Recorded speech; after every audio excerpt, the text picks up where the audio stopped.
Semua terjadi apa? Konflik itu dari kelompok-kelompok ini gitu. Oleh sebab itu yang kita hentar terus.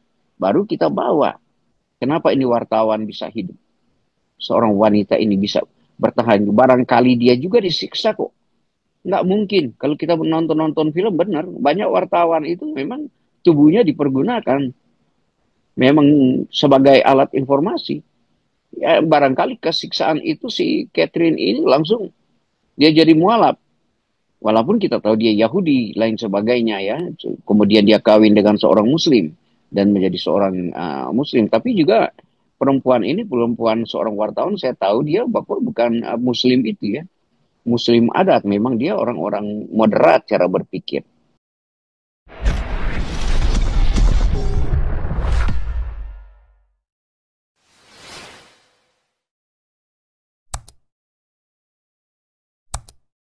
Seru ini. Ini kalau Pak Ponto masuk seru ini ya.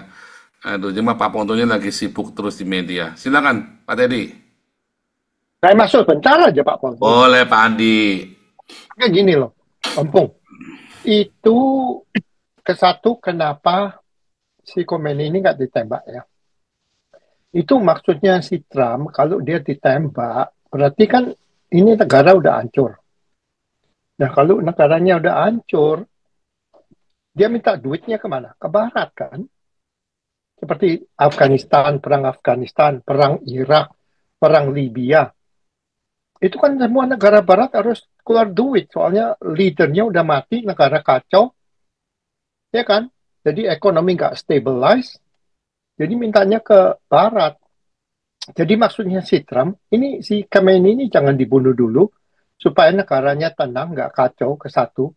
Kedua, supaya ini orang digulingkan sendiri sama rakyatnya. Kan si Trump udah bilang, katanya Israel juga bilang, kita ini cinta sama orang Iran. Cuman kita ini benci sama rejimnya.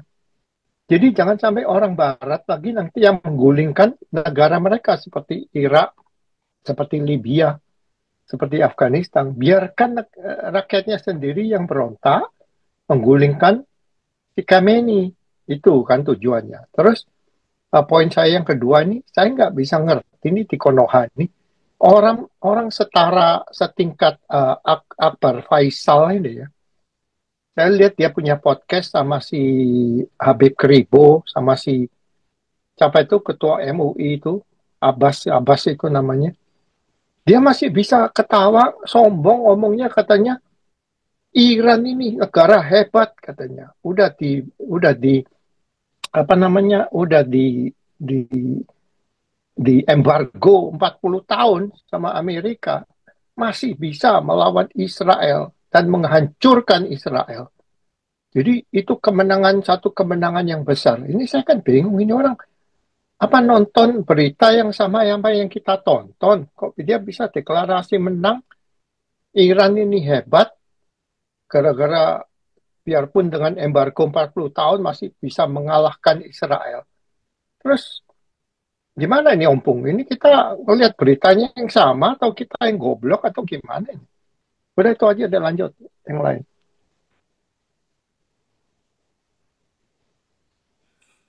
Pak Teddy sama ini ya, intelijen ulat bulu ya. Silakan. Ini harusnya nih, ulat bulu juga boleh komentar nih. Ya, Pak Teddy ya. Pak Teddy ulat bulu sudah jadi kos belum ya ulat bulu ya? Aduh, saya nggak bisa ambil lagi ya. Yang tolong Pak Ulat ini ulalat jadikan kohos juga yang biar ulat bulu biar panas ini ya. Silakan Pak Teddy. Oh ya, bagus lah cerita. Lanjut. Saya ke Catherine Perez Sakdam ya. Itu dasarnya dia sebenarnya jadi mualaf, dia Muslim. Tapi karena dia melihat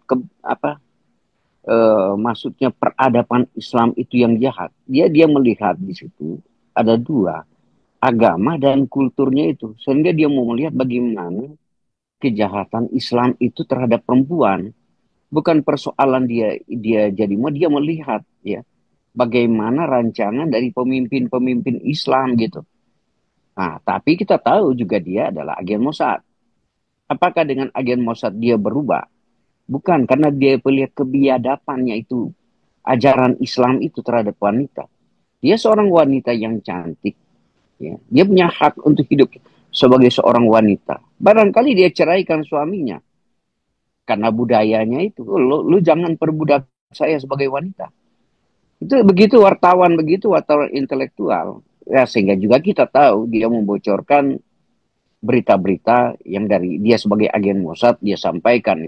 Tapi bagi kita juga melihat agen Mossad itu, Israel itu sering ya, kalau sudah ada yang jadi korban, dia akan cari. Dia yang mencari tokoh mastermind yang menjadi otak ya perusakan itu. Biasanya Israel begitu. Coba Anda perhatikan di Munich, dia akan cari tokoh mastermind-nya itu. Ini Israel bagus, artinya Israel ini agen Mossadnya bagus. Dia tidak akan mengganggu. Kalau dia sudah diganggu, dia akan cari mastermind-nya. Nah, teman-teman sudah tahu kan bagaimana mereka melakukan pada tanggal 7 itu. Ya, kelompok-kelompok ini melakukan sandra membunuh, dia akan cari tokoh-tokoh mastermind-nya itu. Nah, sehingga begitu dia masuk ke situ, dia akan gunakan agen-agennya di dalamnya. Nah, persoalannya sekarang kita kalau analisa sekarang agen Amerika ya apa sekarang agen-agen Israel sama Amerika kan sudah masuk ke agen EA artifisialnya itu.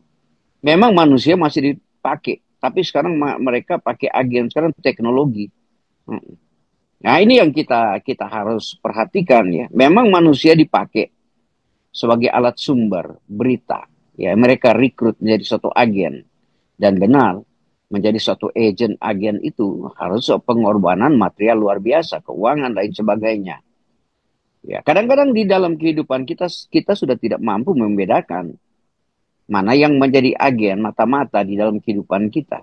Ya memang sulit kalau kita mau melakukan secara dini mau mengetahui dia agen. Karena apa dia itu kalau jujur ini wanita si Catherine Perez ini Sekdam ini adalah seorang wartawan ya. Seorang wartawan yang sudah malang melintang di dunia media, dia ke semua negara-negara yang ada di Arab Saudi sana, Iran, Irak, semua dia tahu gitu. Dari situ dia saya tadi masuk karena budaya. Mungkin mau melihat bahwa bagaimana kebengisan daripada saya selalu berpatokan ke situ loh. Kebengisan dari budaya Islam itu. Sehingga dia berubah cara berpikir. Lebih baik saya bergabung dengan ini yang thinking positif. Untuk mematai-matai orang yang jahat. Itu kan persoalan. Dunia sekarang kan selalu kita dihadapkan dunia yang gelap dan yang terang. Dan baik dan yang jahat. Nah, maka si wanita ini bergabunglah dengan baik. Juga ada seorang wanita terkenal wartawan. Alisa Megan Halavi juga adalah seorang agen Mossad wanita yang sangat terkenal ya. Kita juga tahu seorang yang dibilang Golda Meir, orang yang luar biasa. Artinya di sini kita dapat gambarkan selalu manusia itu sewaktu aja. Kalau etikanya baik, ya selalu akan ada kemenangan. Kalau niat buruknya tidak ada, ya selalu ada kemenangan. Hanya niat jahat ini ya tidak pernah ada kemenangan. Yang orang gelap ini kita sudah tahu bersama. Tidak usah definisikan banyak lah teman-teman. Yang orang gelap ini adalah kelompok-kelompok budaya Islam ini.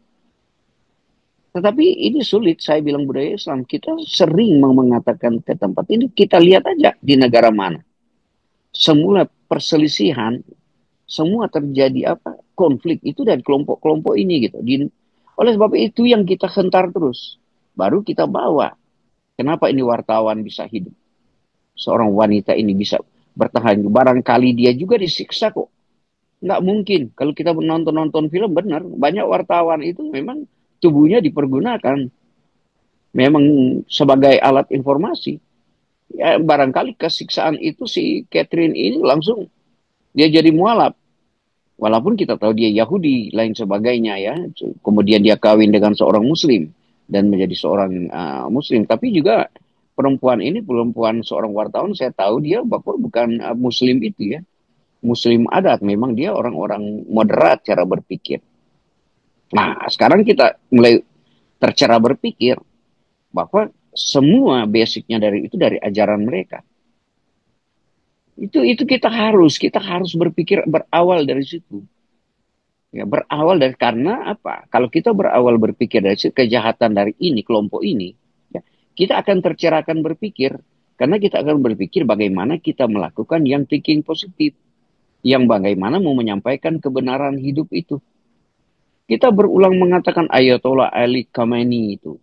Memang bayangkan seorang negarawan dunia itu mengeluarkan fatwa. Mengeluarkan fatwa harus membunuh. Ya. Perdana Menteri Israel harus membunuh. Eh, itu yang menggunakan apa jargon-jargon Islam. Sehingga di Indonesia terbawa juga gitu. Karena istilah fatwanya itu. Saya bingung kok. Kelompok-kelompok kita di Indonesia ini mengikuti alur seperti itu. Tapi saya juga ya kagum lah, barangkali ada kelompok-kelompok Islam di Indonesia yang sifatnya moderat, selalu membantah itu, tidak mau menerima dengan cara-cara begitu. Cuma anehnya itu, yang di Konoha itu, yang IQ-nya di bawah langsung menerima. Nah, inilah yang saya katakan beberapa selalu, dari pernyataan-pernyataan media di Indonesia, tergambar kebencian-kebencian terus kepada anak-anak Muslim di Indonesia. Sehingga tidak ada heran lagi ya, mau penutupan gereja di Depok, penutupan apa di Sukabumi, ini terbawa karena media-media itu yang menghentarkan kebencian terus. Tidak ada bahasa damai. Tidak heran Pak Adi tadi dengar news si Faisal Akbar itu, atau banyak lagi news-news itu. Tidak memberikan pesan perdamaian. Pesannya selalu kebencian, iri, apalagi TV One itu. Banyak lagi yang digiring dengan kebencian terus. Tidak ada pesan damai. Nah, sekarang kita masuk ke diskusi tadi. Masalah seorang perempuan itu yang sangat luar biasa. Saya bilang dia kembali, saya ulang kembali, dia karena melihat adat budaya ini. Dari kelompok ini. Yang sangat jahat. Ya kan kita tahu ajaran juga Islam. Mau siri lah, mau kawin apalah, mau 5-10 yang punya kemampuan bayar. Itu dia si perempuan ini yang benar-benar cerdas ini udah enggak benar kalau wanita digunakan sebagai budak laki-laki. Itu yang dilakukan oleh kelompok ini. Nah, sekarang kita mau saya bilang mau otak kita ini, kecerdasan kita ini, coba kita mau trigger bagaimana? Kita cuma satu mau melihat kejahatan ini gitu. Tidak heran lah Israel berperang dengan Hamas, dengan kelompok lah kan menang. Kita tidak akan membela bukan karena agamanya, Israelnya bukan. Kita membela itu karena kebenarannya itu. Bukan membela karena itu. Kalau oleh sebab itu saya cuma mau minta usulah kepada intelektual Indonesia. Kalau Anda membela itu, bawalah bela pembelaan kebenaran yang realistis gitu. Yang objektif gitu. Jangan subjektif berpikir. Ada bertanya bagaimana berpermesa untuk mau mengatakan secara objektif. Iya, secara objektif kita lihat dari antropologi budayanya, dari sejarahnya, ya, dari sistem pemerintahannya. Kemudian kita belajar di era sekarang adalah kemampuan teknologinya, semua sumber daya alamnya, sumber daya manusianya. Dipadukan itu. Nah, setelah itu Anda dapat kesimpulan, Anda melihat kemampuan negara-negara superpower di mana, kemudian negara superpower ini berjoin dengan negara mana, menghadap negara ini, ya, yang masih orang bilang masih mempertahankan adat budaya lama. Itu kan sederhana, kita mau analisa baru dari situ sih seorang orang benar-benar akademis atau dia punya kemampuan hukum internasional, baru dia mengambil literasi dari pandangan-pandangan sejarawan dunia.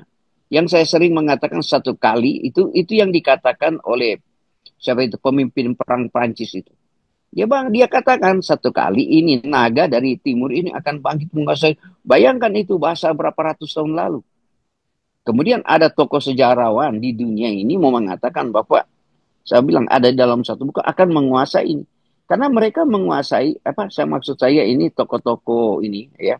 Seorang prof doktor dari luar negeri ini yang punya mampu ya mau melihat perkembangan dunia dari sudut dia lihat teknologi sekarang ini, baru dia susun secara sistematis, baru dia sampaikan bikin hipotesa. Kalau di Indonesia nggak pakai hipotesa, yang penting Islam bela-bela aja Islam gitu. Ini ya dokter-dokter dari UI ini goblok saya bilang. Karena itu metode itu dia bilang tiba saat tiba akal gitu. Cara berpikir begitu. Tidak pakai metodologi menjelaskan itu. Itu yang saya katakan kemarin. Ini yang saya mau katakan. Inilah sifat pemikiran subjektif. Begitulah negara kita. Negara kita tidak maju karena selalu diarahkan seperti itu. Contoh, saya pernah selalu sampaikan teman-teman di tempat ini. Coba Anda telusuri berita-berita di Indonesia. Selalu bicara korupsi kan. Mau menutupi kejahatan satu dengan lain. Hari ini dia bawa Richard Calit, seorang direktur Pertamina yang punya pemilik, udah dia lagi diburu. Memang negara kita memang negara rusak, mentalnya udah rusak gitu. Sistemnya sudah rusak. Tapi kita di sana ya, kita bicara sistem negara ya. Kita tidak berbicara rakyat yang ada di pulau saya, yang hidupnya berketerpenuhan.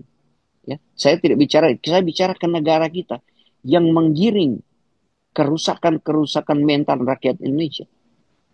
Ada juga saya nonton di mana kemarin TikTok.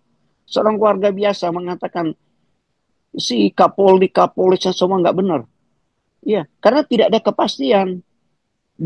Oleh sebab itu sering saya mau mengatakan teman, yang sebenarnya yang merusak sistem negara kita adalah pejabat negara itu, bukan rakyat. Jangan kita salahkan si Islam itu yang menyerang di Sukabumi. Jangan teman-teman.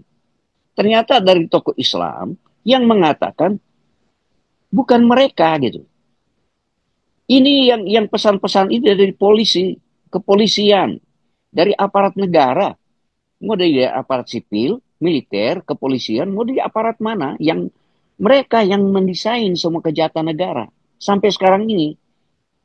Nah, oleh sebab itu saya minta mohon ya, mulai hari ini barangkali kita lebih baik tidak usah menghujat kalau di Indonesia si tokoh-tokoh Islam ini. Yang bersandiwara ini adalah saya bilang aparat negara kita di Indonesia. Karena aparat ini yang tidak menggunakan kepastian hukum di negara kita. Setelah saya baca-baca, oh iya ternyata benar dikatakan oleh Pak Haji ini. Sampai dia menentang itu Kapolri, Kapolres, Kapolda, semua dia lawan. Gitu. Karena tidak ada kebecusan ada ke tangan mereka. Tapi kalau Anda buktikan, Anda lihat di Sukabumi polisi hadir, dia diam. Tentara ada pakai seragam, dia diam. Karena memang udah begitu. Ternyata negara kita sudah di frame begitu. Ya. Barangkali ini ya bagus. Ada agen-agen Mossad yang hadir di Indonesia dan mengatakan bahwa biarkan itu terjadi. Karena Indonesia hentar terus konflik ini supaya dia nggak maju. Saya juga yakin dari dulu. Saya percaya dari dulu ada orang-orang pintar di Singapura, Australia, ada orang pintar-pintar di Eropa, ada orang-orang pintar di Indonesia. Biarkan konflik itu jalan supaya negara kita tidak maju. Dan biarkan ini elit juga sama yang korup itu, yang jadi oligarki itu. Dia senang supaya hasil daripada korupsi dia itu, kenakalan dia itu di bidang apa, tertutup dengan berita-berita kampungan itu yang nuansanya bisa berita nasional. Teman-teman, ini saya lagi berpikir memang ini dipergunakan oleh agen-agen siapa aja di dunia ini. Ya, janganlah kita bicara Mossad, FBI, CIA, ya. Kita belum bicara KGB ya, atau M16. Kan kita mengerti semua agen-agen itu. Sekarang kita di Indonesia. Ya, di Indonesia kan nggak usah mau pakai agen apa di Indonesia. Apakah Indonesia mengancam negara mana yang bisa mengancam? Indonesia cuma pakai agen dalam negeri untuk mengancam, cari ya, yang dia sebagai presiden atau sebagai negara, cari orang-orang yang menentang kepada pendapat dia. Nah, itu yang dibilang tuh BIN yang dipakai di Indonesia. BIN di Indonesia tidak ada pengaruh. Dia cuma berpengaruh bagaimana dia, contoh lah, oh si A ini lagi mau mengadakan kemufakatan untuk menjatuhkan Presiden Prabowo. Maka pakailah ini supaya ditutup mulutnya. Begitu Cak Gam di Indonesia enggak usah jangan bicara Mossad lah di Indonesia, enggak perlu. Di Indonesia enggak ada hal-hal yang signifikan yang dapat mempengaruhi dunia ASEAN loh. Enggak ada. Apakah Indonesia punya senjata nuklir? sehingga Singapura takut nanti enggak usah pakai gitu. Yang cuma pakai adalah cuma satu, si negara luar ini menggunakan kelompok-kelompok ini, bikinlah negara kita rusuh terus menerus, bikinlah negara kita tidak ada kepastian hukum. Nah, supaya itu mastermind dari luar, tapi orang Indonesia pintar. Orang Indonesia dengan wah, dia pinternya begini, waktu terjadi kerusuhan, riot atau terjadi konflik, dia akan cari kambing hitam. Oh, ini yang melakukan ini mastermind ini Amerika. Sering kan begitu. Saya dalam dulu begitu berpikir, wah ini kan Indonesia merdeka. Waktu PKI masuk, mastermind-nya kan, ini kan agennya si Soeharto, agennya ini. Oh si ini agennya komunis. Begini, bukan itu. Ya memang bukan, setelah pelajari bukan itu. Dari negara kita sendiri yang suka mengadu domba. Kan dari negara kita itu dari pengalaman sejarah. Oleh sebab itu kalau kita bilang ada Belanda, ya politik empera itu mastermind-nya orang Indonesia.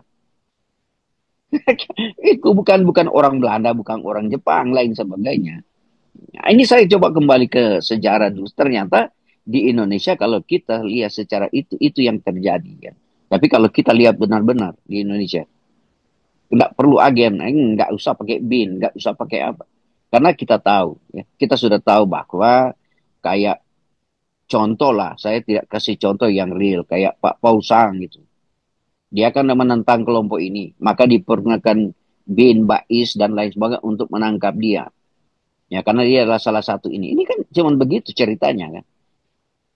Baru kalau kita kembali jujur, apakah Indonesia ada dampak ya sebagai agen apa aja di dunia internasional atau regional? Tidak ada. Tidak ada. Indonesia nggak usah mau untak-antik. Singapura punya angkatan perang berapa? Singapura berani jujur. Dia bilang, oh ini pesawat saya ada begini banyak, ini ada begini banyak. Sehingga benar kalau kita membaca di media, kita akan tahu perbandingan angkatan udaranya, berapa pesawatnya Singapura. Singapura sudah benar terbuka melihat di Australia tahu. Indonesia aja, ya, Indonesia kerusakan Indonesia teman-teman ini dengar. Menhankam aja beli pesawat di Turki, beli kapal selam di mana-mana, mereka takut untuk menyampaikan pengeluaran karena di korupsi. Kan di Indonesia kan itu terjadi. Coba tanya kepada KPK, apakah KPK berani? Apakah KPK berani mengaudit Kemenhankam itu yang membeli-beli? Enggak berani. Yang di Indonesia yang tidak bisa disentuh antara dua, korupsi yang merajalela di kepolisian dan di militer. Tapi kalau di sipil bobokan oleh KPK, Jaksa Agung. Itu sebenarnya saya bilang open system. Tetapi waktu ada kelompok yayasan lain sebagainya mengkritik, mereka akan ditangkap oleh BIN, Bakin. Akan diancam oleh si cepat ini. Kalau berani membongkar. Melainkan ancaman itu jadi juga kepada pemimpin negara yang mengancam. Oke, tadi kasih yang lain kesempatan. Oh iya. Terima kasih Pak. Pak, itu ya saya ikuti Catherine Perez Sakdam itu. Dan juga wanita satu Ali Magen Halafi. Alisa Magen Halafi ya karena saya tulis di sini. Ya, itu dua wanita yang luar biasa sebagai agen Mossad. Dan inti saya tadi cuma menyampaikan bahwa Catherine ini Pak, dia itu tahu dulu dia barangkali tidak agen Mossad karena melihat kejahatan Islam itu luar biasa masih dan rancangan jahat, maka dia jadi mualaf. Bukan begitu cara jadi manusia begitu. Terima kasih Pak Andi, terima kasih. Bu Dora, masuk.